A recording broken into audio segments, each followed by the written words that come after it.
بسم اللہ الرحمن الرحیم۔ یوم عرفہ کے حوالے سے ایک سوال ہے کہ یوم عرفہ کسے کہتے ہیں اور پاکستان میں یوم عرفہ کس دن ہوگا۔ یہ اشکال اور سوال بنیادی طور پر ذہن میں آتا ہے کہ سعودی عرب میں تو یوم عرفہ گزرنے کے بعد یوم عرفہ کا روزہ رکھا جاتا ہے، تو کیا ہمارا روزہ رکھنا یوم عرفہ گزرنے کے بعد درست ہے یا نہیں؟ کیا ہمیں بھی یوم عرفہ جس دن سعودی عرب میں ہوتا ہے اسی دن کے اعتبار سے روزہ رکھنا چاہیے؟ اس حوالے سے یاد رکھنا چاہیے کہ 9 ذی الحجہ کو یوم عرفہ کہنے کی فقہا نے 3 وجوہات بیان کی ہیں۔ نمبر 1، حضرت ابراہیم علیہ السلام کو 8 ذی الحجہ کی رات خواب میں نظر آیا کہ وہ اپنے بیٹے کو ذبح کر رہے ہیں، تو ان کو اس خواب کے اللہ تعالیٰ کی طرف سے ہونے یا نہ ہونے میں کچھ تردد ہوا۔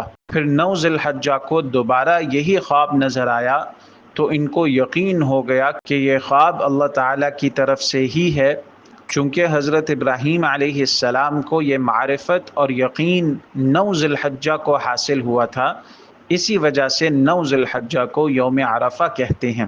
دوسری وجہ یہ بیان کی کہ 9 ذی الحجہ کو حضرت جبرائیل علیہ السلام نے حضرت ابراہیم علیہ السلام کو تمام مناسک حج سکھلائے تھے۔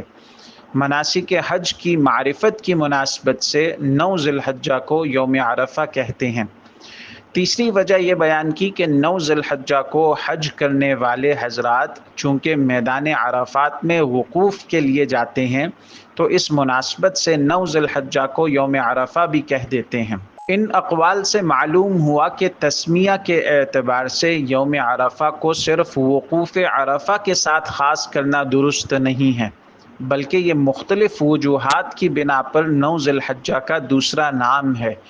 لہٰذا یہ دن ہر ملک میں اپنی تاریخ کے اعتبار سے ہوگا، یعنی دیگر ممالک میں جس دن 9 ذی الحجہ ہوگی وہی دن یوم عرفہ کہلائے گا، اور ہر ملک میں چاند کی تاریخ کے اعتبار سے عرفہ کا روزہ رکھا جائے گا، خواہ اس دن سعودی عرب میں یوم عرفہ ہو یا نہ ہو۔ اور یوم عرفہ کے روزے کی فضیلت بھی بہت آئی ہے۔ احادیث مبارکہ میں یوم عرفہ کے روزے کی غیر معمولی فضیلت بیان کی گئی ہے۔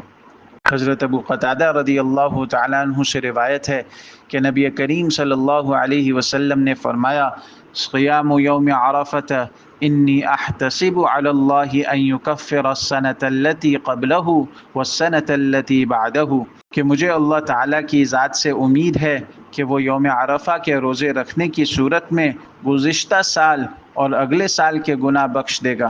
اللہ تعالی ہم سب کو دین کی صحیح سمجھ عطا فرما دے اور اس پر عمل کرنے کی توفیق عطا فرما دے، آمین یا رب العالمین۔